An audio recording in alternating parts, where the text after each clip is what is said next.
A very good afternoon it is. Welcome. Another exciting day it promises to be because it will be a sporting action and there is a lot that we will be talking when we think about what is happening in the world round of sports. I know you've already seen that, some volleyball action, so we will be starting with that. But there is plenty that we will be talking about in regards to do with what is happening locally and also internationally. Think about the football.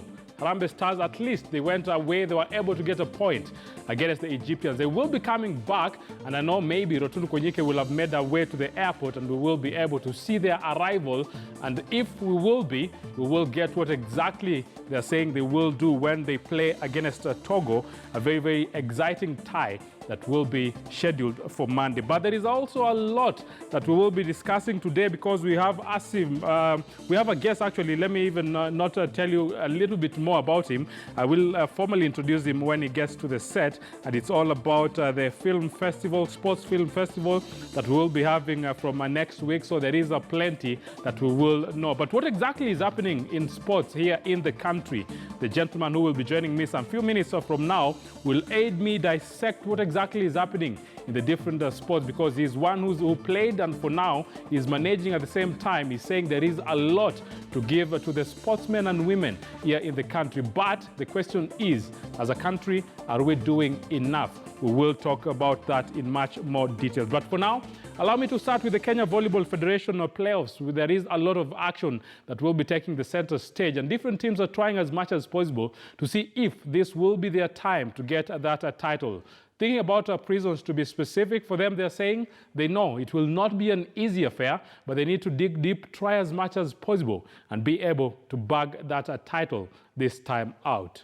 Take a look.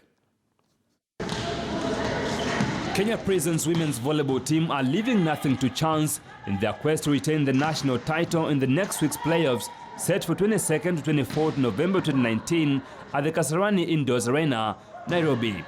Sections zote zinafanya kazi kuanzia kwa attacking left, middle, attackers, right, na tumejipanga. Tunataka kutetea taji letu ambayo tulishinda mwaka jana, na tutaanza na pipeline. Hiyo itakuwa game yetu ya kwanza, na tutakuwa tunapanga game kulingana na vile inakuja. Game yetu ya kwanza tutaipangia, then ya pili hivyo hivyo mpaka ya tatu. Every team inakuja na kila mtu anataka kushinda, so wako na our places zenye areas zenye tuko weak na places tuko strong, ndio tushinde hii playoffs tena. We have trained well, quite well. We are more stronger than last year and we are going to take the trophy back home. Playoffs za mwaka huu zitakuwa ngumu zaidi kuliko playoffs zingine zozote, kwa sababu timu zote ni nzuri, timu zote ziko na psyche, timu zote ziko ready kuchukua hiyo title. So kwa upande wetu hakuna timu tuta-underrate. Prisons, who dethroned Pipelines last year, will be looking to start their own dominance, having halted Pipelines' run for 4 consecutive league titles last season. They will try as much as possible to see if they will be able to retain that title, but the opposing teams will try as much as possible not to allow them get that title. I'm talking about the likes of KCB and also Pipelines. But let's talk about Pipelines for a little bit, because we know for Pipelines, their quest is very, very simple. They want to win it this time out. But for them, it is a sad state of affair because they lost one of their best players, that is Triza Atuka. She was able to get a surgery actually last week, and we hope she will be well because she's a vital player in the national team and also at the club level. But the playing unit for Pipeline, they're saying, we know we will miss Triza Atuka, but in our mind, we know what we're supposed to do. We will try as much as possible to fill that void, and at this time, they want to bag that title. Sisi kama Kenya Pipeline, na mimi kuwa player wa Kenya Pipeline, tumejiandaa hata kwa vile kulikuwa na challenges za kuwa hakuna gym wala pahali pa kutrainia, kwa kuwa hata players zenyewe zitachezewa Kasarani, lakini ilikuwa na changamoto za kupata pahali pa kutrainia. Lakini hata baada ya kupata Nyayo, imebidi we use the time that we are given for us to get better for the players. First of all, we have to thank God because of the fact that He has brought us since last year until now. This is a different year and we have prepared well. We are ready to face them. In fact, the first match we are playing against the Prisons and we are ready. So tukienda pale kitu ya kwanza they have a good blocks, so sisi lazima tutumie hizo blocks vizuri.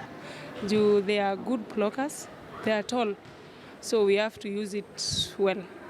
Tumejiandaa vizuri, we have worked on blocks, tumework on attacks na rebounds. Na last year tulipoteza, tukawa number 3 na mahitaji yangu ni ku reclaim the title tulipoteza last year. Niko na injury moja nilipata hiyo tournament ya Kapsabet, nilipoteza Atuka, nilipata injury ya goti. Sasa yeye kwa hii championship atakuwa mpaka vile atahili. So hiyo ndio the injury niko nayo. But wenye niko nayo najua tutafunga hiyo pengo aliwacha. Remember, the playoffs will be on the cards from 22nd to 24th, and there will be a lot of competition. You think about those ladies and also the gentlemen. They will try as much as possible to be able to bag the titles this time out. But a boost for the Kenya Volleyball Federation. At least they've been able to get 1 million Kenya shillings from the KCB bank, that is the Kenya Commercial Bank. And with that, they're saying they will try as much as possible to make sure that they have a beauty of the playoffs. At the same time, at least the winners will smile, because this time out they will get something good coming from KCB. Coming in of KCB enabled us to make it very colorful. We were able to motivate the teams. 0.8 million shillings is not a small amount of money for the teams to go home with as prize money. It's the first time we had such a hefty amount paid out. And we assure you that we'll continue partnering with you. We hope you'll stay with us as we see our league grow.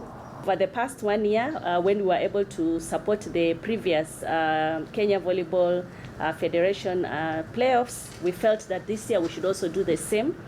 So that we can be able to make it more exciting and more competitive, even as the teams participate.